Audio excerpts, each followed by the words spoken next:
G'day viewers, welcome back to the GameDay Squad Rugby League live show. Gus here as always, joined by my main man JT. How's it going, man?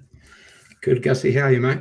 Yeah, good, man. Good to be back. Round 15, plenty of action. Not getting pumped with buys, so plenty of footy stuff to talk through. But can see we've got a couple of people tuning on the live, so be sure to join in on the chat, and we'll get you shouted out on the show. But JT, mate. Big news. Obviously, we're on the other side of Origin 1. The carnage has been. People are talking about it. Plenty to unpack, man. So it's going to be a good one. Absolutely, man. I'm still licking my wounds from last Wednesday. I think you'll be the same somehow. It wasn't the result we wanted as Blues fans, but got to go and do the create history in Suncorp and win a series from now.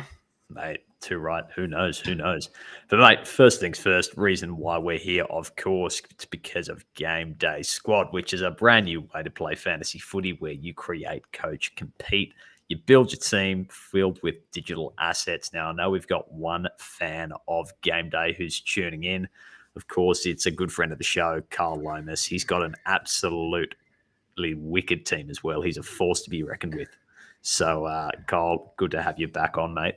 But, mate, another week of GDS has gone by. We've just come off the Queensland versus New South Wales comp as well. So I know heaps of people had fun with that. So, yeah, man, plenty of stuff happening on the game day front. And the fun is continuing for the rest of the year. Moving on, anyway, we mentioned it before.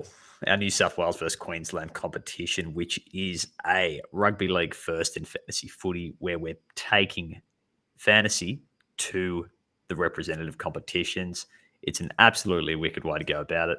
JT, how'd you go in New South Wales versus Queensland? Are you a fan? Yeah, I love the format. It was a great different spin on to play New South Wales versus Queensland. You don't really get that opportunity anywhere in the fantasy space, which was awesome. And how good do those cards look? They're the cards that are going to be up for grabs for any winners of these, what shall we say, hard to come by cards. And I'd still love to get my hands on one of them. I think I finished 11th or 12th, I think it was. So just missed out on the chockies there. But hopefully for round 2, have a better team out there. Mate, I loved it personally. It was so good being able to make the most of your fantasy assets who usually they'd be no good because, you're coming into the Origin round, the buys and things like that. But you can actually get a bit of use out of them. You can see we've got Lukey Skipper in the he's watching along. He's a New South Wales fan. Carl's there as well. He's a Queenslander, so plenty of rivalry. You can also get behind your favourite players from your favourite states. So I loved it. I can't wait to see how things are going to unravel when it comes to Origin 2 for the GDS New South Wales versus Queensland competition. But, mate, now we've got that out of the way, actually a little bit of Origin-related chatter to get off my chest. It is a massive talking point at the moment. It's, of course, what's going to happen with the situation around the New South Wales halfback jersey for Origin 2 after Nathan Cleary has done his hammy.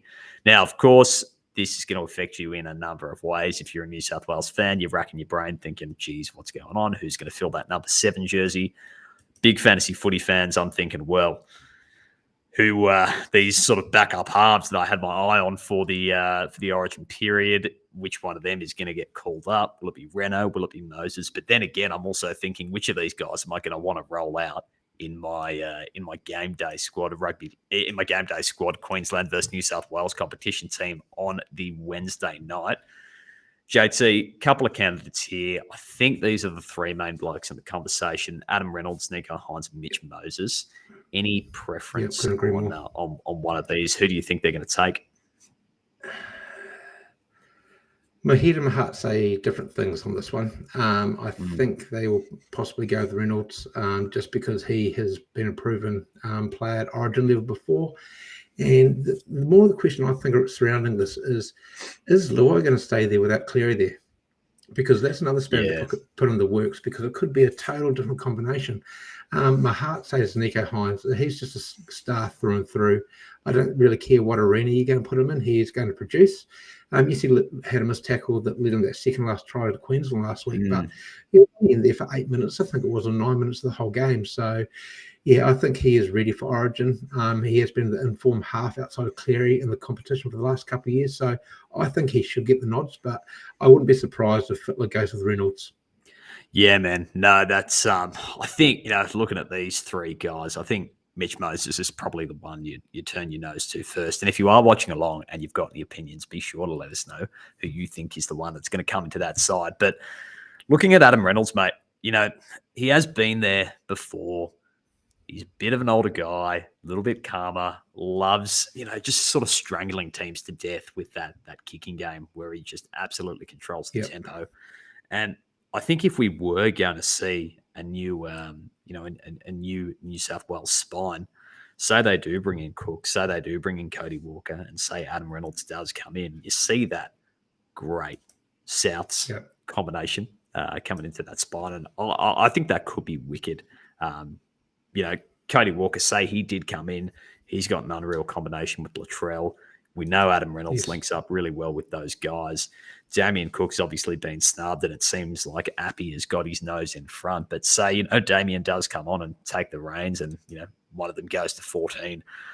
That could be a really damaging spine, man. But it would be a bit of an all-in play from Freddie. Yeah, well, they might need it going up to Game 2 in Queensland. I just think, put your cards on the table. What do you got to lose? Yep. No, mate, I love it. I love it. Now, Luke's watching along, reckons Hines needs his shot.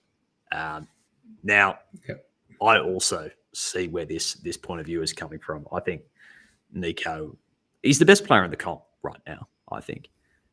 Yes. And it seems he is just perpetually going to be behind Nathan Cleary for that first look in at that New South Wales number 7 jumper. But say Nico Hines does come in, tears up. Say he stays there for Game 3. New South Wales win the series. So they pull off an absolute upset. Does Nathan Cleary get back in that side next year? What happens? I think he's got to. I'd love to see them run with a combo. I think they both win number 7 on their back, but who doesn't mean they can't play the two different positions in the halves? I just think Queensland won't know which way to look. If you shut down one, the other's still going to go well. That's what happens with Luai and Cleary. If you can shut down Cleary, what does Luai do? At least they've got another string to the bow out there in the back line to keep it running. Yeah, man, 100%. No, that's a good point. Carl's come through with some really good chat here, saying that it seems like Hines is, probably got his nose ahead. He's in the squad, but makes room for Burton. I love that call. I think it is the right time to get Matty Burton around the Origin arena. Same way it was the right time to get Nico Hines around it 1 or 2 years ago whenever he first came in the squad. I think that's a really good call there. Yes. So I'd love to see that happen. But look, both Reynolds and Hines, there's upside with both, but probably Nico Hines, he's got to be the safer option. And I think to an extent, Freddie is going to want to kind of pick and stick with the 20-man squad that he rolled out the other week. But if it is Nico Hines, do you think it is Jerome Luai that stays in the 6 next to him? Because, we all know that Luai, as good of a player as he is there for that combination with Cleary. I honestly don't see it. I really don't. It's a whole new combo to work on. Yes, he's got experience in the last couple of years, and it is a bit stiff on Luai to get it dropped like that. But he hasn't proven himself at that level without Cleary there. And I don't really think it's going to be, I think it's just going to add more pressure to the situation than having Hines pairing or Reynolds or Moses with Luai. I think they need to look at a different combination totally.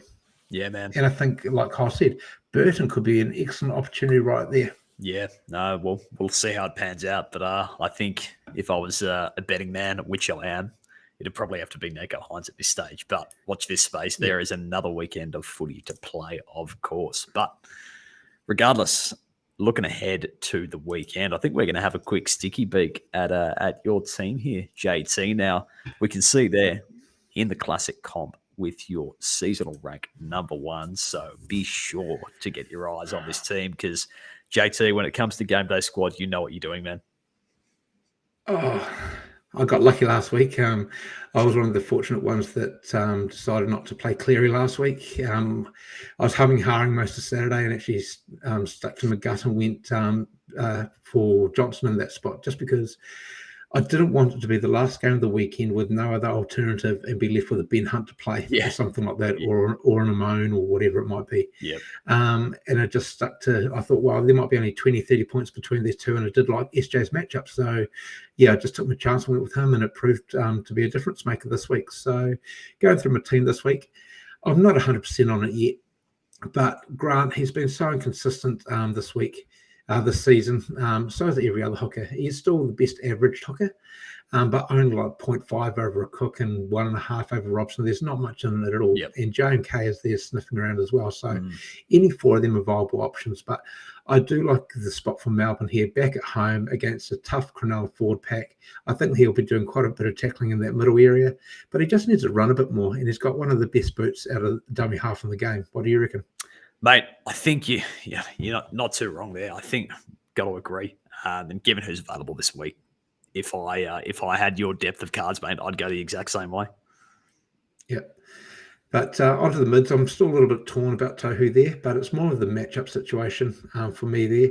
I think Canberra are really going to turn it on over there at JIA just because it's Croker's 300th, and they're going to come out absolutely fizzing. You've got Horsburgh, you've got Tapine, you've got Papali'i, Gula coming off the bench. You're just going to be running at the Warriors middle all day long. Yeah, the boys will be on. I think Tohu's going to get massive minutes, going to be a tackle machine all day. So I've got him in there in the third spot behind the top two in the competition in Yo and Haas at the moment. Really good call. And, Tohu, around this period, being a Kiwi, he's usually pretty robust when it comes to Origin. He's always there.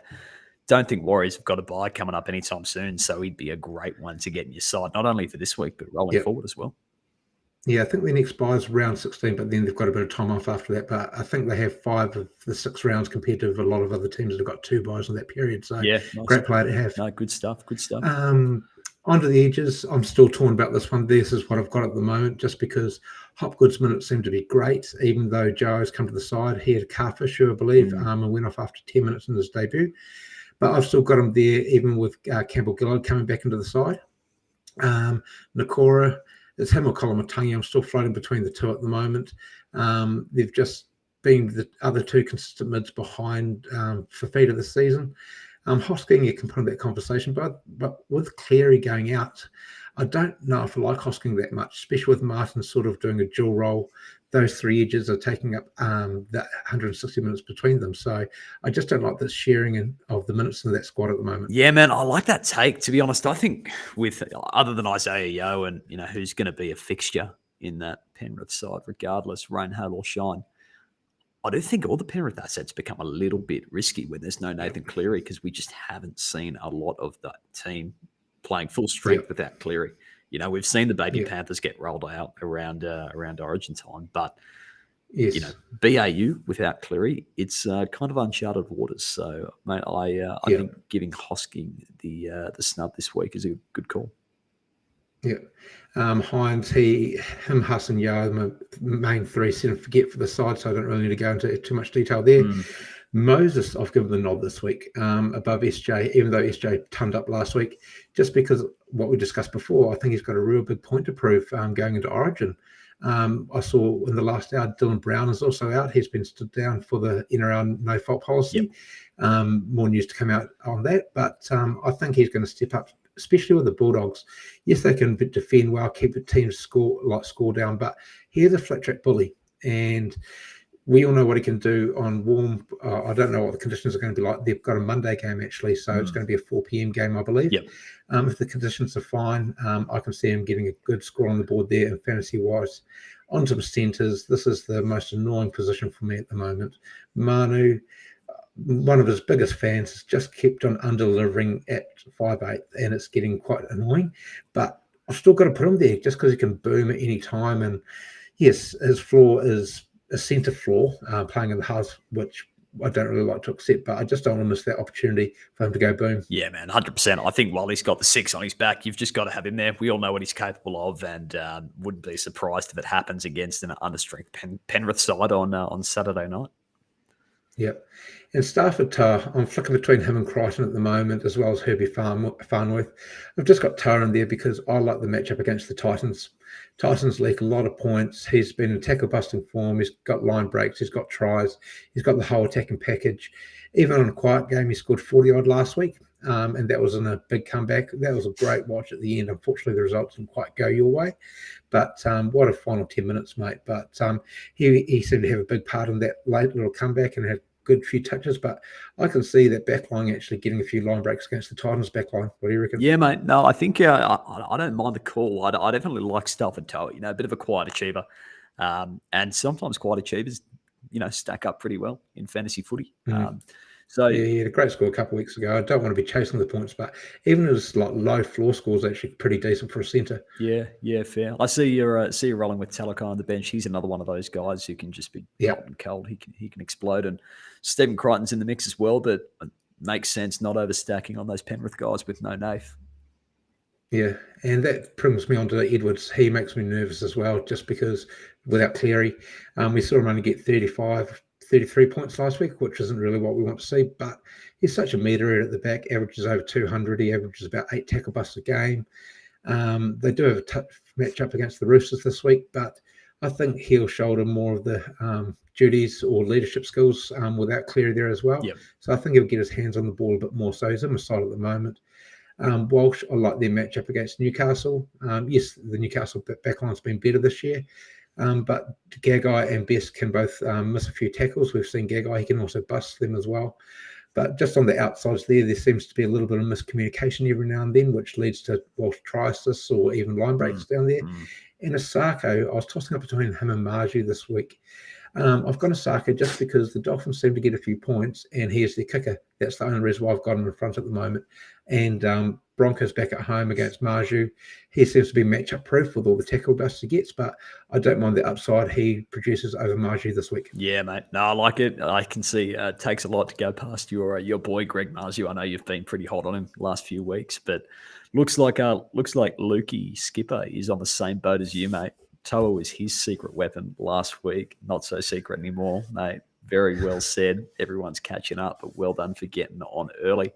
Question from Carl, just around your centres. Penasini, any considerations there? I don't mind that option at all, especially up against that Dogs centre who he'll be marking up. Not Alamotti or the Alamotti, I think, on that side. Yeah. And Alamotti does look a lot better with Adokar outside him. I think that combination is really good. They seem to match up a lot better than when Alamotti's got another winger outside him. Like I think he had Casey outside him this year on the odd occasion. Yep. I think Adokar holds them in line a lot better, and it seems to be a much more sure edge down that left edge for the Bulldogs for them there. So I don't mind the shout. Honestly, centres are a bit of a lottery at the moment, so I can't argue with any decision to put any other centre above the ones I've suggested anyway. Yeah, man, fair call.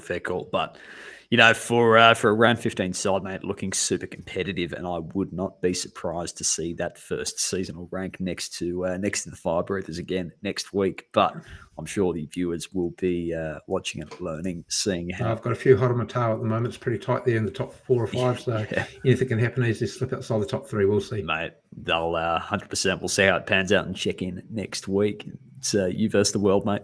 But moving on, we've spoken at a high level about a couple of the fixtures, but let's just break down a couple of the main teamless changes just to make sure they don't go under the radar. First game, we've got Titans taking on the Tigers. Not too much changing from the Tigers. They've rolled out a pretty similar side for the past couple of weeks. But looks like AJ Brimson could be back in the frame for the Titans, so that'll see things get switched around with the way Jaden Campbell's been used. Reckon that anything of note there, anything that makes you want to bring, would you consider anyone from that fixture in your fantasy side? Tino's a smoky for me, mate. He has been playing some fantastic footy. Yep. The way he backed up after Origin, I think he played 62 minutes and was at 1 ppm. He got to be fair, but even leading up to that, he's getting back towards that 1 point per minute, which is what we want to see for a low minute middle. And he's pushing my side at the moment. I just think there's better options out there this week. But as a smoky pod, I think he'll be a great option. But I think we might touch on him a little bit later anyway. Yeah, man. No, good call. Good call. I think on the Tigers side of things, John Bateman's been in pretty good form. Got over Yeah, for a try last week. So, when the Tigers are hot, they can, bit of this momentum, if it keeps going, you might see him or even IPAP crash over. So if you are rolling with any of those guys, not a bad option for your edge. But moving on, next game, Raiders Warriors on Friday night. As we said, Croker's 300, so that will be a big one. Don't know about the Raiders. Croker, obviously they're going to try and get up for him, but they've just been hot and cold this year, man. yeah, they have. Well, they went on that 5-game winning streak a wee while ago. Then they got toppled by the Seagulls at home. So it's just that sort of competition this year that nothing does surprise me at all anymore. I'm picking the Raiders just because it's a big day for them as a club. Yeah. And I think is he past Hazim at the moment? I think he has passed him in total points. He's only behind Smithy now. Yeah. Can't, off the top of my head, I can't. But I think it's just a big day for the club. The Warriors had a much needed win against the Dolphins last week, so they'll be back down to earth after having a disappointing loss against the Broncos. But this is also a game for them that's a must-win because these two teams, I think you'll be sniffing around that 7th to 10th spot when it comes to the end of the regular season. So 100%. This is a huge game in the context of both their seasons. So I reckon it's going to be 1-12 either way. Yeah, no, true, mate, true. I think, look, I'd love the Warriors to get up here, so let's go with him. I'll tip with the heart this week. Looking at Kyle's comment, he's on board there, mate. Mate, good Kiwi contingent in terms of fans of the show. So let's go their way. We'll keep them happy. But mate, Friday night after that, we've got the Seagulls taking on the Finns down at Brookvale or Four Pines Park, should I say? Looks like Tommy Turbo could be back in, but gee, you got to have the balls if you're going to pick him. Yeah, 100%. He's another one of consideration for me every week, but do you want to pull that trigger? He's been cleared to play. I think he looked decent in Origin for what we saw of him. He was really good going forward. I think he still wants to kick on, and this is a good matchup for him to actually try and do so, put some more faith that he's been given by the selectors. Yep, 100%. On the Dolphins side, a lot of people have been rolling with JMK as a bit of a pod hooker option. He's back this week. Had a bit of a shoulder injury, and by looks at the bench, I don't know if there's anyone that's going to take too much in terms of minutes off him. So, if you did want to roll with that pod hooker, probably couldn't fault you for bringing JMK back into your starting side. Mate. Yeah. Anyway, rolling on. First game on Saturday, your boys, the Draggies, taking on the Bunnies. Mate, how do you think the Dragons are lining up in this one? I was a bit disappointed that they couldn't really get up with the Clearyless Panthers the other week. They stayed in the fight for a little bit, but just don't have it really on attack at the end to challenge the top sides. And I think this week it's going to be much the same. Even without the likes of Latrell and a few players getting limited minutes backing up from Origin, like Murray, who's not actually in the squad this week. Yep. I think they're a professional outfit, and they'll have the win against the Dragons. But fantasy-wise, Keelan Kalamatangi, he's catching my eye at the moment. Graham always does. Cody Walker's been in sublime form as well. Cook, you could always start him over Grant, but I just think Grant's got a bit too is a bit better all-rounded player for GDS. On the Dragon side of the ball, the only real back in there that would took my fancy would be Lomax. He looks a lot better being out on the right edge after the coaching change, back beside his man Ravalawa. And Little, he's been able to post some good numbers in the last couple of weeks, but I don't like embossing him there on the interchange. If he was getting the 80 minutes, then he could become a consideration, but until then, he's not for me. Yeah, no, man. Can't disagree with any of that. I think one thing I would call out on the Bunnies side, I've got a bit of narrative around Damien Cook for this one. I think it's a real Origin 2 audition for him. No Trell, no Jairo, no Cam Murray, so Souths are going to be looking for him for a bit of guidance, particularly those forwards. They're going to be running off his coattails, mate, so wouldn't be surprised to see him have a big game. I'll be rolling him out in my side for sure. Yeah, nice. And to see a question just come up there from Kyle while we're on this game, mate. Yeah. What have we got? Oh, here we go. Drag up there. Yeah. Apologies, Carl. Missed that. Sewer as a smoky edge. I don't mind it, man. Like, we know how talented this guy's been. Just at the Drags, we've just seen him being on and off. And, when he explodes, he goes big and he's got the ability to do so. But Can he do it on a consistent basis? I don't know. But this game, why not? Like the stage is set for Sewer to explode, wouldn't you say? Yep. Looking at that interchange, he should get 80 minutes right there. I don't mind the shout at all. Edges are like centres at the moment. You're going to pick two and you're going to just sort of stick to your guns who you're going to like this week or not. But if you're looking for a pod, I can't think of many others that would, giving his pedigree, that could like go boom any 1 week. So I like the shout. Yep, 100%. Mate, moving on, we've got Newcastle taking on the Bronx, do we? What's happening in that fixture? How do you see things panning out? The Knights will be coming off a rest, which is probably well needed. They've had a couple of decent wins lately, actually. I'm really interested to see how Ponga goes against a better side at fullback. I did see something pop up in the media in the last week. He's not really waving the white flag, but I think he wants to just concentrate on Newcastle duties this year and has wished Welsh the best for Origin. So to me, that says if you want to put him in your side and he's got a point to prove, this weekend might be to do it against the Broncos. But Broncos at home, they're just too good for Newcastle, I believe. I think there's going to be maybe a 15 to 20 point win to the Broncos. Just my gut feeling of this one, even with the Newcastle rest. But Carrigan and Haas last week backing up the Origin. They were both, I think 57, 58 minutes or more, both of them. They were both outstanding. Games. They absolutely rolled through that Sharks pack. I reckon they'll get the same minutes, maybe another couple more, but not too much different from last week. So you should see them both have, I'll say 50 plus for Carrigan, 60 plus for Haas. Adam Reynolds, he could be a smoking the Haas this week if you think he's got the narrative to make Origin. Could look for a big performance by him. This is going to be a great centre battle, I reckon. Best and Gagai versus Farnworth and Staggs. Staggs, that was the week last week you wanted to play him. He was outstanding. He did everything that was relevant in GDS. Unfortunately, we just don't see it enough, so he's a risky play. I do like him as a player, but he's just a nightmare watch for me. But Walsh, this is a game made for him up against his predecessor. I think he might want to get one up over Ponga, or it could be the other way around. He could be shown like he's still the up and comer. I'm not too sure, but I think that's going to be a real interesting matchup as well as from a GDS point of view. I think that's some terrific chat there, bro. I can't add anything of value. Only thing I would say is on the Knights side, I know some people have been looking at the likes of Phoenix Crossland and Adam Elliott for kind of pod options to get away from your elites. I just don't know if you can do it, particularly Phoenix Crossland. Kurt Mann is rolling with the 14 on his back, so he'll probably come on and take some of the dummy half duties off Phoenix at some point. Yeah, and Elliott also Frizz's there too. Yeah, true. But Elliott, I just don't think we can go back to him yet. Last year we saw awesome things out of him, but still seems to be coming off that injury. So you want to have him fully fit before you double down. Yep. Elliott. He might be another mid you can play in different formats of fantasy, but for me, you've just got better stable mids at the moment, like the Yos, the Haas, the Carrigans, Fanua Blakes, Harris's, Horsburgh, Tarpanese. All of them are well above him in the picking order for me. Yeah, true, man, true.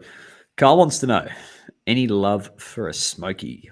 Pretty Jordan Ricky. I know Carl's got a bit of a thing for this bloke, mate. He is flying under the radar. Can't disagree there. But JT, what do you reckon? Frizzell, State of Origin rep edge. He'll be marking up against the Kiwi all day long. Yes, he's running some great lines. He did cross over for a meat pie against the Warriors. I still think it was a bit of a forward pass, to be fair, but I think a lot of people do right before halftime there. I just think there is better edges out there this week. And the matchup against Frizzell, against that edge, I just think he'll be well marked. Yeah, mate. Well answered.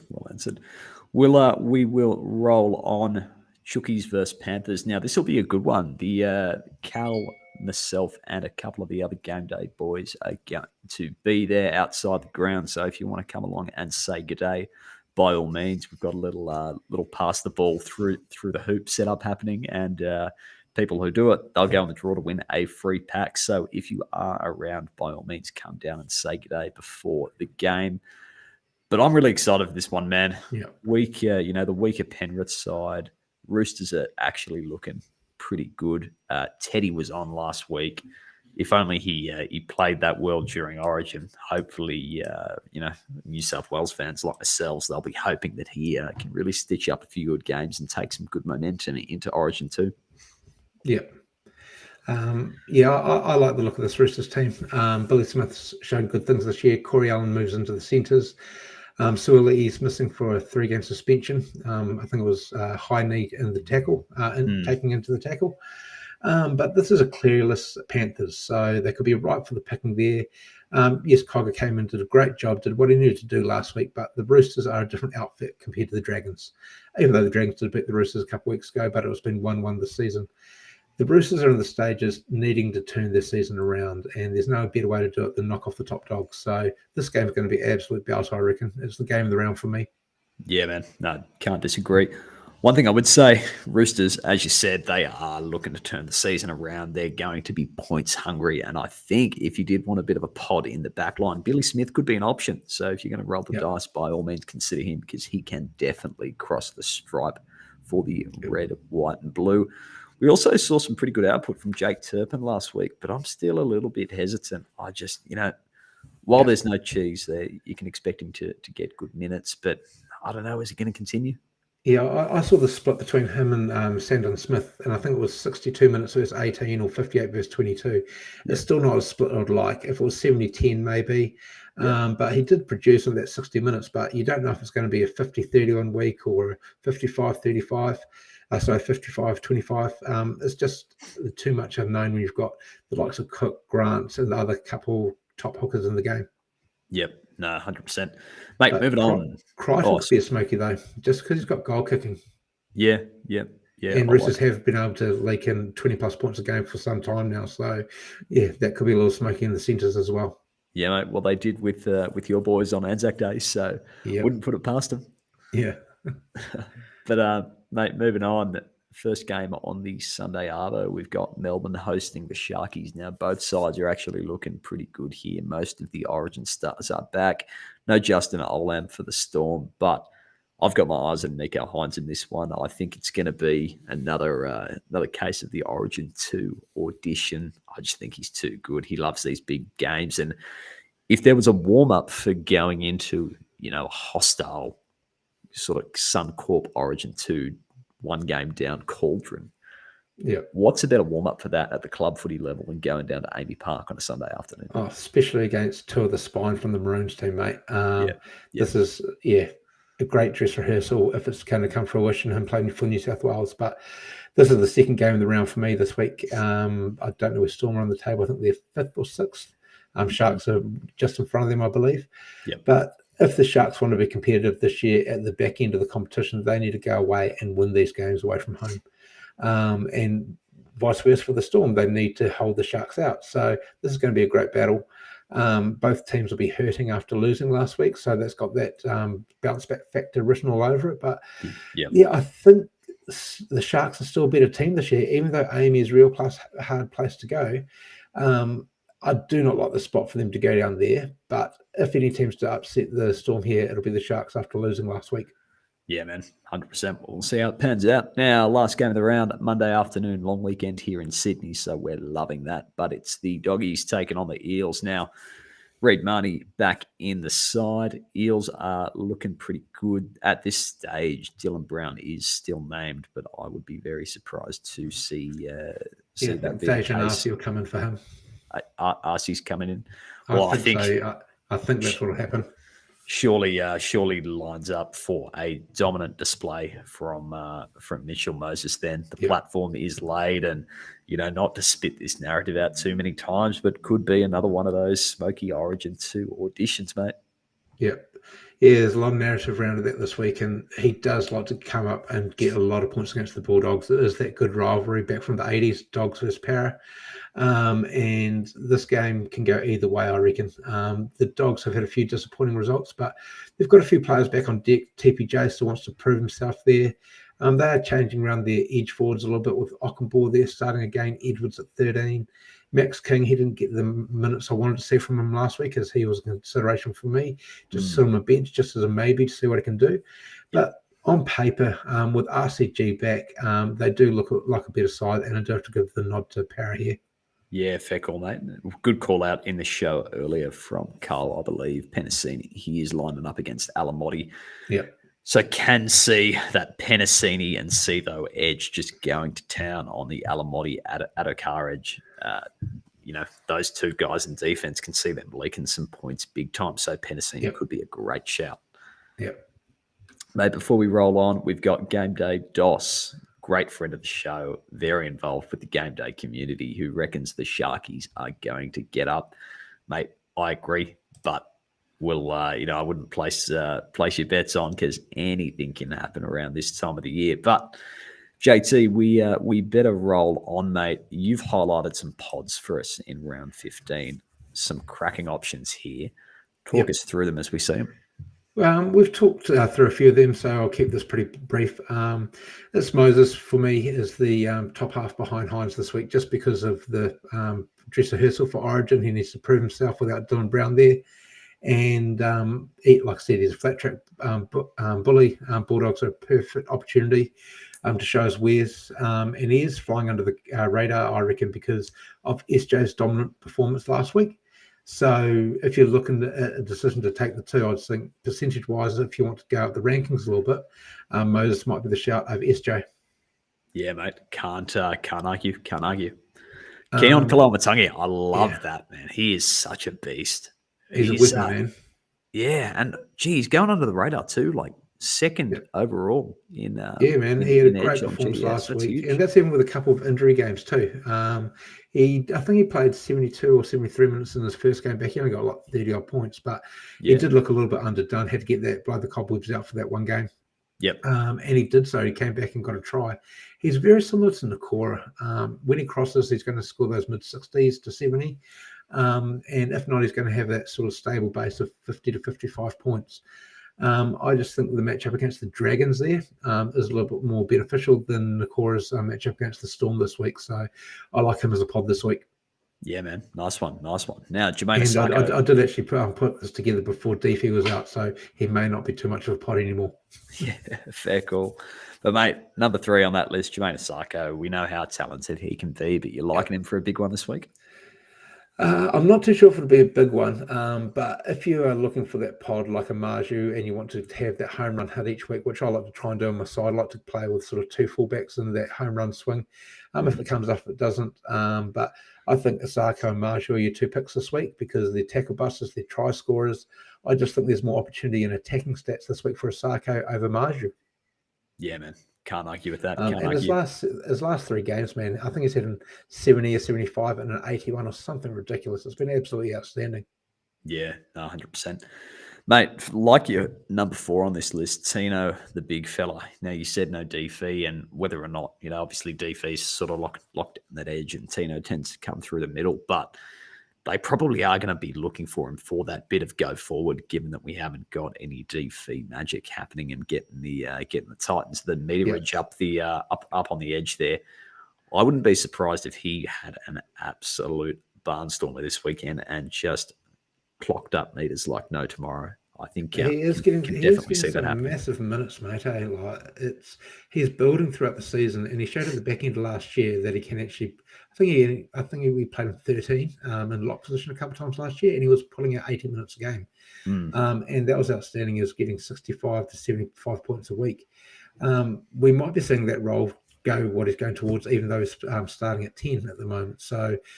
He did have quite an Origin coming off the interchange. You didn't see any real impressive plays from him. I think he wanted to show his wares last week as well, coming back after the limited minutes. But I think over 1 ppm for a mid-forward, especially playing that 65 minutes, you're looking at 60 points there, mate. So if you want a little bit of a pod, he's your man. Huge, mate. Huge. Now, we've already spoken a little bit about JMK, but couldn't fault anyone for wanting to bring him in. Yep. Obviously, most people are going to be rolling with Harry Grant and Damien Cook in that hooking slot, but JMK, very serviceable option, mate. Yeah, absolutely. He's got a great running game. He's got a great boot out dummy half as well. I think he's only second behind Cook, and Marnie's had a good boot out there this year. He doesn't have the missed tackles like a lot of hookers do as well. And I just think it's a bit more of a favourable matchup for an attacking hooker this week than others. Yeah, man. No, I like it. Before we move on, Tommy's tuned in, and it seems you've sold him on Asako for this week. He's called out 3 straight appearances over 70 points. He's past the 3-date rule, so Yeah. certainly one to get in the side. But there's more to come. Let's keep it rolling, mate. Time for a little bit of start, sit, and show out. Of course, our favourite PG shoot shag marry rugby league game. Now, a couple of options on screen here. You've put this one together, JT. We're looking at Tommy Turbo, Keon Kaloamatangi, and Zach Hosking. Now, obviously, Tommy Turbo is a different position from these three guys, but that's what we love. It's time to mix it up. Time to. Well, I changed this last minute. I did have Nakora in there as well, and I couldn't really split no matter what I did between Keon and Nakora. So I'll put Turbo in there because there's a lot of questions about him at the moment as well. So just to mix it up a little bit. So if I was to put you to this question, what do you reckon you're taking this one? Well, mate, my knee-jerk reaction, just because I held on to him and rolled him out in my team for the first 9 rounds or so and got very little out of him, it's Tommy Turbo. I would be showing him the door for sure. I'm up to my eyeballs with it. I'm sick of him, so I've just been burned, mate. He can come in off missing a couple of weeks, injuries, whatever it may be, and dominate in that first round back. We've seen it before, but he can also, get 14 minutes in, pull a hammy, and there's his season done. So I will not be giving him any love. I think if I was to roll one in my team this week, it's got to be Keon Kaloamatangi. I like what you said about him before. His average speaks for itself. Bit of a range there, big season high, and that low score of 34. But for an edge like that, it's not a bad floor. And I think just given where Souths are at the moment, no Murray, no Jai Arrow, I think you can expect some super big minutes for Keon this week. So I'd definitely be going for him. And then I'll be benching Zach Hosking. We spoke a bit about him. No Nathan Cleary in the side, so we don't really know how those Penrith assets are going to perform. So I wouldn't be going crazy over him at this point. Love your call there, mate. Fair. Any disagreements, or would you go the same? I would be swapping Hosking and Turbo around just because of Cleary's what's going to be up for 4 to 6 weeks, maybe back for Origin 3. Yeah, that's just a lot of time to be holding someone without Cleary when he's dominant on the edge and that edge rotation between Sorensen and Martin. I'll be dropping Hosking out of those two just because Turbo's got the pedigree before, and as we can see, he's had a season high of 104. He does have the Dolphins this week. I don't mind that matchup at all, especially if he's going to pull out a great performance. But yeah, I think Colo would still definitely be the starter above him this week, and I'd be sitting Turbo. Mate, these are the sort of calls that differentiate you as that season leader in the Captain Comp, mate. So can't say no. Now, time for a little bit of over and under. First time this game has debuted on the show, so I'm very excited for it, mate. But talk us how it's going to work. So what we're going to do each week, we're just going to have 3 players of over or under. This week, Gus will have the honours. So his first pick's going to be worth 3 points. My pick's going to be worth 2, and his third pick's going to be worth 1. So there's 6 points for grabs every week, and then I'll go first the following week.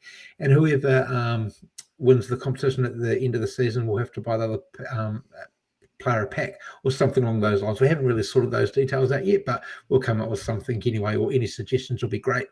But yeah, this week, Tedesco, Moses, and Harry Grant, there's been hot topics of discussion of backing up after Origin or trying to make an appearance for Origin. So they're the 3 players we've gone with this week. So Gussie, I'll start you off. You pick your player out of any of those 3, and what would you like to go over or under, looking at that bottom line of each profile? Yeah, mate, I think the one I'm going to be rolling with this week is Harry Grant, and saying that he's going to score more than 51.5 this week. I just think he's probably the safest option out of those 3. And, those low 50 scores, they are definitely in the wheelhouse for him. I can, big game there against Cronulla. I can see him getting up and really wanting to ruin the Nico Hines Origin 2 narrative. So I'd probably have to go Harry Grant over this week.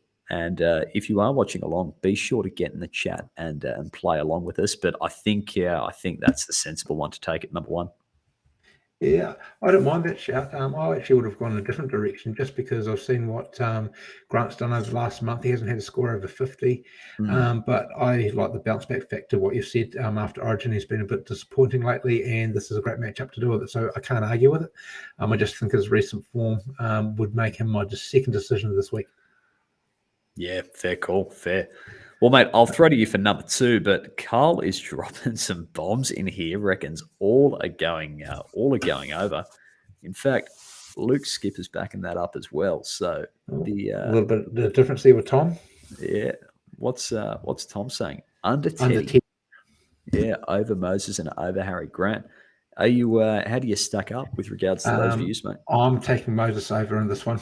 Just that dress rehearsal against the Doggies on Monday afternoon. I'm going over 65.5 points by him. Yep, fair, mate. I'm going to stick with Tom on this one on that third call. I'm going Teddy under 55.5. I know he had a big outing last week, but we just haven't seen that sort of back-to-back consistency that we've seen from him in years gone by. I do think he has kind of lost it. So I'll need to see, a good 3 or 4 dates before we start thinking Teddy can be on for that mid-50s average. Any disagreements there? I would go under on Teddy as well, just because I know Penrith do match up very well against fullbacks. And I think that'll be the way to go with that call as well. It can go either way. The form has been showing, and he's sort of picking up a lot of that slack without Manu doing too much in the half, sniffing around that ruck area. That's why I put the line exactly where it is. It's just, that can go either way, but I'll be leaning under on that one too.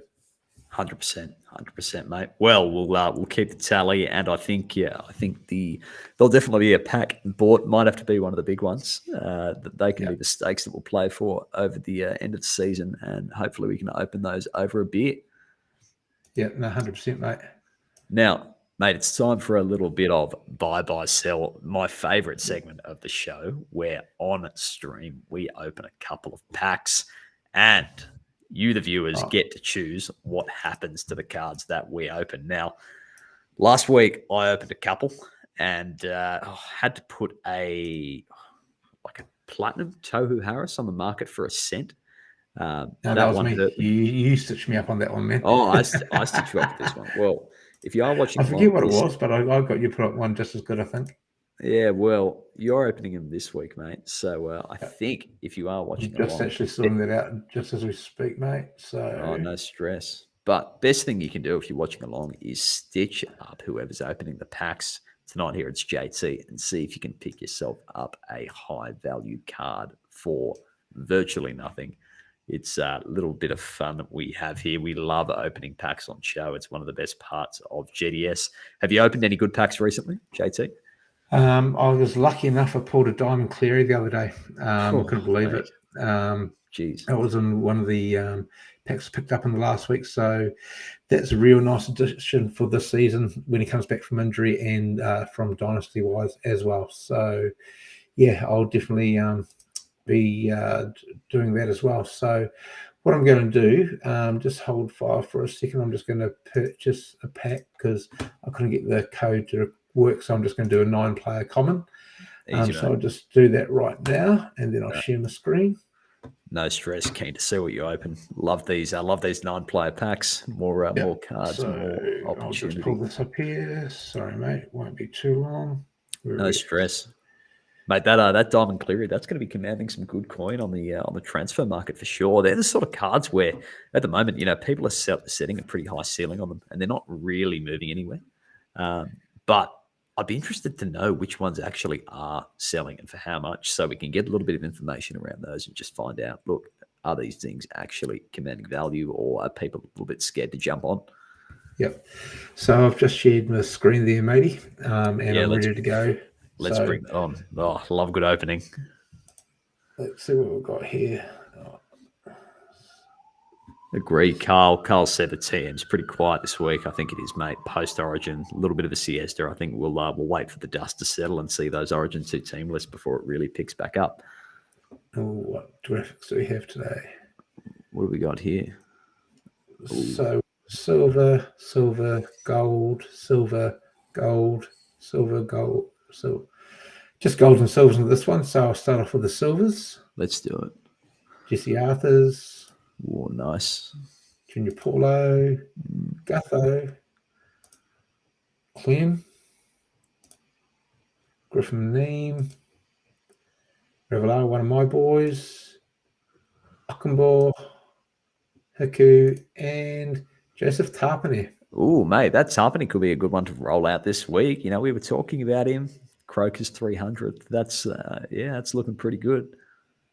No, I think that's quite comfortably the best player relative-wise for GDS Fantasy in that pack. Yeah, no, I would say so. Now, because you've gone for a 9-player pack, usually we open a couple of 3-player packs and it's purging one from each. But what we've got to do now is work out which 3 cards are we going to list on the transfer market for 1 cent after the show. Now, boys are in the chat. Carl's coming through. Tarpany. Luke reckons Tarpany's the only good one there. So I think we've got to stitch you up, mate, and liquidate that gold Tarpany. So be sure to get on. Now, next call in from Carl. He wants to see David Clemmer get listed, mate. No objections there. I think that's not a bad shout looking at that pack either, mate. Yep. I think next best. I don't want to stitch you up too hard, mate, but I'd say the next best would probably be Junior Paulo, would it? Yeah, I was looking between him and Gutho, man. They're both a similar tier positions, but it was going to be one of those two would be my third pick. Yeah, mate. Well, in saying that, at the death, Lukey Skipper's come through with a call about Rather. Don't mind it. He could be that home run hit a bit like Marju and also Misako can score a meat pie too. So, mate, I see what you're saying. Well, there's not a lot of love coming through for Gutho, so we'll do the right thing. We'll stitch you up. I think maybe it's got to be Junior Paulo that goes on the market. So if you are watching along and want the best chance of improving your team for a cent with one of these terrific cards that JT's pulled, be sure to dial into the TM after the show. Good stuff. Alrighty, mate. Well, we'll jump back on and we'll roll through. Thanks very much for bringing the screen in there, man. What have we here? Pack of the week winner. Now, I know you went and hand-picked this one out of the Discord this week. XRP Effect is a very, very, very talented fantasy footy coach. He's got a cracker team. But this was a decent pack, man. A lot of good cards in there. Talk me through what you're seeing. Yeah, I'm just pulling it up now that I can get a bit clearer. So, yeah, from what I've seen there, this was a 9-card common pack, and it really stood out to me the players, the pedigree of these players, of the different rarities from a 9-card common. So imagine if I just pulled this one, like the listeners will be having an absolute field day. They'll be picking in Haas, Cleary, Maddo, Moses, and also Reece Walsh. And that says it all, how good this actual pack was. You've got a platinum Haas, you've got a gold Walsh, you've got a silver Cleary, Moses, both halves, both in the top 4 halves, and Maddo. He's in the top 6 mids in the competition as well. So you've got an outstanding pack here. And this one, there was a couple other good packs out there, but for bang for buck, I thought this was an outstanding pack. Mate, there are 5 guys in that pack: Cleary, Moses, Walsh, Haas, Maddo, who most people would probably have to roll out in their starting side there. That is an unbelievably good pack. That's what I mean. It's almost half a squad in a pack, mate. Like, where can you go wrong? I want to give this guy my password and get him to open some packs for me. It looks like he's got good pack luck. No, good stuff. Well, mate, before we wrap things up, I believe we're just going to run through a couple of questions that we had through on the Discord over the past week. Let me just pull them up here, unless you've got them in front of you. Yeah, I've got a couple up here from our little competition that we had. Sorry, there we go. So we had a couple of questions there. I've just pulled out a couple of them. We had one from Penrith to yourself. Penrith, I think he's sitting second in the Open League. And his question was, what do we do with the centre position this week? Well, mate, there has been a lot of chat around that in the show. We've had some really good engagement from the community online about this one, and I really like the idea of rolling out a pod alongside Joey Manu. I think if you've got a Joey Manu, you've got to have him there while he's got the 6 on his back. He is the man. He's the one. But alongside him, I like the idea of going for a smoky. So a Penasini, maybe even an Alamotti type. One of those guys you probably can't go too wrong. Outside of Joey Manu, I just think it's boom or bust. So even in Joey Manu, he's boom or bust as well, unfortunately. But that's just the nature of the position. Yeah, you're not wrong. You're not wrong. But if there was one guy you could roll out alongside him, who would it be? There's a few that I've got earmarked for that second one. I'm still deciding myself, but I do like the Herbie, what he's been able to put on the field lately. I do like the Crichton upside with the goal kicking because Roosters can let in a few points. He could step up in that back line. Stafford Tower, that matchup against the Titans, they can leak quite a few points as well. They'll be near the top of my list, those three. Yep, mate. Well put. But it's it seems like there's almost no wrong answers to that one this week. And I reckon whoever gets it right will see themselves rocketing out the prize list, eh? Yeah, mate. 100%. Now this one we'll put to you. It's from Jazza212. Thanks for the question, Jazza. What does Cleary's injuries mean for halves trying to earn the Origin spot? Now we have spoken a little bit about this one tonight. Very topical matter, but seems like there's only a couple of guys in the running, but it could see someone else like Cody Walker come into the team and wear that number 6 jersey. JT, what are your thoughts? If you were selecting, how would you see that halves combo panning out? Yeah, if I was selected, I'd have to put Nico in there. Who I'd pair him with? That's the $1 million question, and I wouldn't be selecting Luai really. I think it might be too big a stretch to go Cody Walker and a Hines. But I think I'd still prefer that as a combo over Luai and Hines. They're just different players, and Walker can break open a game more so than Luai can. And I think that's what the Blues need going into a daunting cauldron at Suncorp in a couple of weeks' time. If you are to hold Luai, I think you'd probably almost just put Reynolds with him. Yeah, if that was going to be the way the selectors think. Yeah, fair play, fair. Now, say it did pan out like that for New South Wales, Reynolds, Luai, and for Queensland, Munster, DCE, obviously in your game day squad, Queensland versus New South Wales competition side. Which two halves are you picking? I'd be picking Money at Suncorp, 100%. And I'll probably be partnering with them with DCE. Mate, can't fault that. Now, we've probably got time for another one or two questions. I think I've got at least one more here for you, mate. So this one is from Tony's Legends. We sort of touched on it before, but it is very topical after his recent form. But can Teddy deliver the goods for the third time in a row? Oh, mate, I don't want to do Tony or Teddy too dirty here, but I'm probably going to have to say no. I mean, we all know he can. It's in his bag, but is he going to do it? Gut tells me no this week. But if he does do it, once you get on the other side of the that Origin window, it could be a good time to get around Teddy because he's a momentum guy, and if he plays 3, 4, 5 games, well, you could expect him to have a really good string, good run home of 7, 8, 9 games before the Roosters start resting players if they're safe as houses to make the finals. But is he going to do it this week? I don't know. Just don't know if I see it happening. The Roosters have been tough ass, mate. It is, and we've been saying, they're under strength, but even Allianz, it hasn't been that much of a fortress for the Chooks this year. No. And he won't be scoring a double every week, which he has done the last couple of weeks in favourable matchups. Yeah, you're not wrong. So I'm probably going to have to go against Teddy as much as I love him. But yourself, would you see it panning out any differently? It really depends on what your depth is and what other options you've got, because I still reckon he's going to be a 40-plus scorer this week. I don't think he's going to be more than 50, but I'm happy to walk away from with an egg on my face because I'm a big fan of his anyway. But I just think there is better options out there if you're looking for a bit of a ceiling in that position this week. He is a great option, but I think you're going to find a good 3 or 4 players at least, if you've got a full depth of cards, that are better options than him this week. Yeah, fair, mate. Well put. Well put. Well, JT, if there's nothing else, we might wrap it up there because that's just about all we have time for. But great show. That hour flew by. So thank you to everyone who tuned in and listened. Plenty of good engagement from the community tonight, and you know we love that. But final thoughts, JT. Good luck for this weekend, man. And it's always great to put your GDS hat on and just get your squad ready for the weekend. I still need to tutor with mine a little bit and make sure I've got the right rarities in the right positions so I can balance my side out the best to see if I can keep on staying at the top of the table. But hey, like I said, it's tight. Anything can happen.